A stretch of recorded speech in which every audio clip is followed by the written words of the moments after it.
여러분 안녕하세요. 토요일 오전 시간 잘 보내고 계신가요? 정말 내일이면 5월이 또 끝나가는 그런 아쉬운 5월의 마지막 주말입니다. 오늘은 부동산 투자의 3대 프리미엄, 피가 붙는다 이런 표현을 많이 하잖아요. 그래서 지금은 아파트 투자의 때는 아니지만 이전에 부동산 규제가, 특히 주택 규제가 많지 않았을 때는 부동산 투자, 분양권, 뭐 피를 붙여서 다시 되팔고 해서 뭐 전매 제한이나 이런 것이 좀 제한이 없었더라면 굉장히 부를 창출하신 분들이 많은데요. 그러면 투자의 프리미엄 3대 프리미엄이 무엇이 있을까요? 출전 중앙일보에서 나온 걸 발췌해서 제가 준비를 해봤습니다. 자, 여러분, 뷰가 굉장히 아름답죠. 해외 많이 다녀오신 분들은 이 한리버, 한강의 뷰가 굉장히 아름답다고 합니다. 여러분이 어느 정도 부를 축적하시고 나면 그 다음에는 뭔가 쾌적하고 안정감 있고 아름다운 그런 생활 공간을 살고 싶어 하시잖아요. 그래서 요즘이 이제 수변 도시가 트렌드이기도 합니다. 그래서 우리나라도 서울에 있으면 이렇게 한가운데를 흐르는 게 아름다운 한강 물줄기입니다. 그래서 이 주변에 이제 아파트들은 이제 시세가 높은데요. 쉽게 말해서 한강 조망권, 조망이라는 것은 이제 바라본다 이런 뜻인데요. 한강 조망권이 있을 때 어떤 뷰가 아름다울 때 이런 것을 좀 더 이제 가치가 있다라고 말씀을 드리죠. 그래서 3대 프리미엄 중에 하나가 한강 조망권이라고 생각하시면 될 것 같습니다. 자, 아파트값 주도하는 3대 프리미엄이 무엇이 있을까? 자, 정답이 다 써있네요. 첫 번째, 한강 조망권, 그 다음에 지하철 역세권, 역세권의 파워 굉장히 중요하죠. 부동산 투자의 기본이 교통망입니다. 그래서 교통이 뚫리는 뭐 3호선, 5호선, 8호선, 9호선, 위례신 4선, GTX D노선이 들어가는 이제 강동구와 하남시가 지금 핫 트렌드 투자처인데요. 세 번째는 이제 저가 목동에 살고 있어서 목동이나 대치동 이제 학세권, 교육열이 굉장히 크잖아요. 자, 제가 어저께 올린 그 유튜브에서도 질문을 드린 적 있습니다. 자, 한강 조망권이다, 지하철 역세권이다, 학세권이다, 다 집값을 상승시키는 메이저 키 팩터입니다. 여기서 1등이 누굴까요? 제가 뜸들이지 않고 말씀드리겠습니다. 저도 그거 조금 의외여서 저는 솔직히 말해서 역세권이라고 생각했는데 학세권입니다. 그래서 우리나라 부모님 교육률 참 대단하구나. 저는 이제 아직 뭐 결혼도 안 했고 자녀도 없어서 잘 모르겠지만 아이들이 이제 어렸을 때 유치원을 가고 초등학교, 그 다음에 중학교, 뭐 고등학교, 그 다음에 대학교는 뭐 성인이니까 이렇게 되는데, 자, 학세권이라고 해서 그러니까 저희 같은 목동의 거주민으로서 목동은 이제 학군이 좋다라고도 많이 말씀을 하시는데요. 이 중에서도 뭐 중학교, 고등학교도 뭐 영향력이 있겠지만 초등학교가 있는 그 부근의 아파트는 프리미엄이 상당하다. 아직 아이가 어려서 그런 것 같습니다. 그래서 역시 부모의 마음이 크구나. 그래서 재밌는 것은 똑같은 단지 내에 똑같은 주택의 공시지가 가격을 이제 비교를 한번 해보면 서울 한강형 아파트, 한강 조망고 아름답죠? 당연히 대부분이 높게 형성이 되어 있다. 이건 뭐 상식적으로 아실 수 있을 거고요. 그러면 학세권 이제 이 용어가 또 생소하신 분도 있더라고요. 제가 어제 이제 지인이랑 전화통화를 하다가 학세권이 뭐지? 학교, 학원, 역세권의 합성어로 요즘 실수요자인 교육률 높은 3, 40대가 만드는 신조어다. 강남 8학군이란 말이 있고 명문 학구, 자녀들의 통학이 편리한 초중고 학교, 그 중에서도 초등학교를 둘러싼 학세권, 초등학교 정문 앞에 입지한 아파트가 대세라고 합니다. 한강을 바라보는 조망권, 지하철, 제가 좋아하는 역세권, 학교 인근 학세권, 이것이 메이저 키워드인데 1등은 의외로 학세권, 그 중에서도 초등학교. 집값을 주도하는 저 세 가지 프리미엄이 있는데요.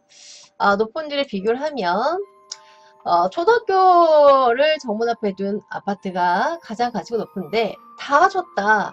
우리 아파트는 한강 조망권도 있고 지하철 역세권 뭐 500m 안에 또 300m 안에 있고 초등학교까지 있다. 그래서 이런 말로 뭐 줄임말로 초품화 아파트다. 저도 처음에 이 용어가 뭐지 했더니 초등학교를 품은 아파트. 모든 갖춘 단지 이걸 다 갖춘 거는 조금 찾기가 어렵긴 하겠죠. 그래서 이 세 가지 어떤 3 factors를 다 가지고 있는 곳은 당연히 집가 상승이 높고 아파트 가격도 상당히 높겠죠. 그래서 두 가지 조건도 갖추기 어려운데 셋 다 충족하기는 어렵다. 자, 서울 잠실 일대에 한강, 지하철, 학교를 끼고 있는 단지들이 있긴 있습니다. 그러면 이 지점에서 역세권의 의미, 지금은 이제 철도의 시대라고 말씀드렸고, 앞으로 국가는 역세권 위주의 개발을 중점적으로 할 거라고 말씀을 드렸고, 서울을 둘러싼 3기 신도시는 2km 이내에 개발 제한구역, 그린벨트로 거의 다 묶여있지만 이걸 풀면서 다 개발을 한다고 말씀드렸고, GTX A, B, C, D의 이런 노선이 광역 급행이 뚫리는 그런 전철, 철도, 도로 이렇게 많이 보라고 말씀을 드렸고요.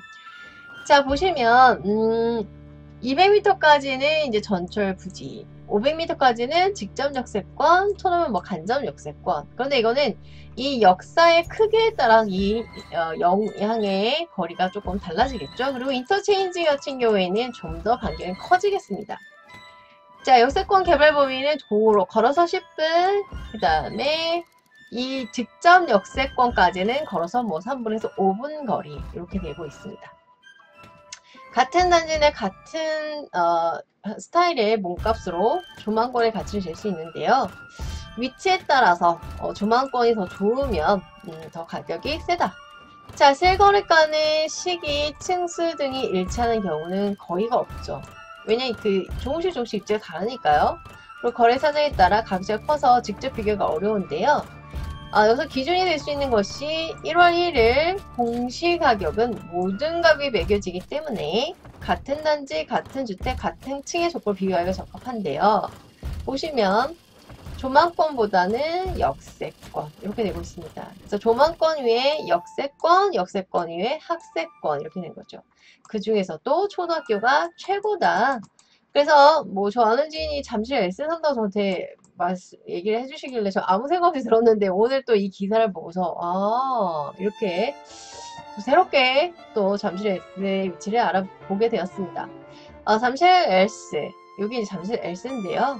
한강 옆이고 플러스 지하철 2호선이 있는 핫한 핫스팟이라고 할 수 있겠죠. 그래서 84제곱미터 이하 꼭대기층 기준으로 한강 조망이 나오는 이 공시가격은 14억 9,100. 공시가격 때문에 실거래가는 훨씬 높겠죠. 지하철 2호선 잠시 세내역 공시가는 15억 700. 자, 보십시오. 역세권이 좀 더 비쌉니다. 역세권. 정부는 올해 공시가 10억 원 정도의 현실화율을 시세 반영률이 한 75% 정도라고 얘기를 했습니다. 현실화율을 적용하면 시세가 아까 위에 거는 19억, 그 다음에 전철 역세권이 20억, 즉 역세권이 좀 더 세다. 이렇게 나오고 있죠. 자, 한강 조망권이 있는 동에서 지하철까지 걸어서 10분. 그럼 역세권에 해당하죠. 그 다음에 주택 소유자는 한강 조망권을 누리지 못한 대신 10분을 아끼는데 2,100만원을 더 쓴다. 그래서 역세권이 더 낫다. 솔직히 출퇴근하기 되게 바쁘잖아요. 아름다운 뷰보다는 저 같아도 아침에 10분은 굉장히 의미가 크니까요. 그 다음에 잠실 LS 리센스도 마찬가지다. 이게 리센스 전경인데요. 잠실 세내역 84제곱미터 공시가격이 14억 6,200. 그 다음에 한강을 볼 수 있는 것이 14억 4,700보다 역세권이 한강 뷰보다 더 높다. 이렇게 나오고 있습니다. 잠실 엘스와 리센치에서 과거엔 조망권 공시가격이 더 높다가 지금은 역세권으로 이렇게 더 이제 역전이 된 거죠. 잠실 엘스에서 지난해만 해도 조망권 공시가격이 1,600만원 더 비쌌는데 지금은 이제 역전이 되었다. 이렇게 나오고 있습니다. 리센치에서 2017년까지 한강 조망권이 우세했지만 2018년 같아진 후 그 지난해부터 2019년부터는 제가 아침이라서 발음이 잘 안 되는 것은 2019년부터는 역세권이 더 우월하다. 그래서 교통 편리성, 출퇴 시간이 중요해지면서 역세권의 가치는 더 올라갔다. 이거는 뭐 별 안 바뀔 것 같습니다. 잠실일대 아파트 한강 조망권이 남향이 아니고 북쪽으로 주방 등에서 일부 제한적이라는 한계가 있고요. 거실에서 한강을 내려다보이는 조망권이면 좀 얘기가 달라지겠죠. 거실에서 한강이 보인다? 좀 더 메리트가 있겠죠. 자, 한강 주변에는 남향 한강 조망권과 지하철을 모두 갖춘 대단지는 없다라고 합니다. 리센트 아파트 위치별 공시 가격이 나오고 있고요. 이 역 근처 이쪽에 이제 역세권이 더 앞서고 있다 이렇게 생각하시면 되는데요. 리센트의 초등학교, 중학교, 고등학교 학교가 모두 같은 84제곱미터 꼭대기층으로 초등학교, 자 보세요. 초등학교 정문 앞에 딱 있다. 이곳이 학세권이죠. 15억이 넘습니다. 한강 조망권에 있는 그 동보다는 5,900이 더 비싸고 역세권보다는 4,400이 더 비싸다.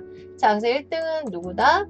학세권이다. 특히 초등학교가 있는 아파트, 초등학교를 바라보고 있는 아파트. 두 번째, 역세권이다. 세 번째가 이제 뷰다, 조망권이다. 이렇게 나오고 있습니다. 자, 그래서 같은 단지 내에도 2억 넘게, 똑같은 단지 2억 넘게 차이가 난다. 근데 이제 중학교, 고등학교 애들이 더 많이 컸잖아요. 그래서 이제 초등학교 앞보다는 좀 낫다. 이렇게 나오고 있습니다. 그래서, 리센트에서 한강 조망권, 역세권, 학교에서 모두 떨어져 있는 공시가가 14억인데요. 이거는 초등학교 옆에 있는 거 8,900원이 더 다운된 가격입니다. 시세로는 이 정도의 차이가 난다는 거죠. 그래서 정리를 해보면 지금 현재 트렌드에서는 학세권, 특히 초포마, 초등학교를 품은 아파트, 그 다음에 역세권, 세 번째로는 이제 조망권이다. 근데 인구가 점점 더 줄어들고 이제 고령화가 진행이 되니까 제가 보기에는 이 역세권이 더 올라가지 않을까 그런 생각을 해봅니다. 자, 여러분 주말 잘 보내시고요. 행복하세요.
여러분, 구독과 좋아요 눌러주세요.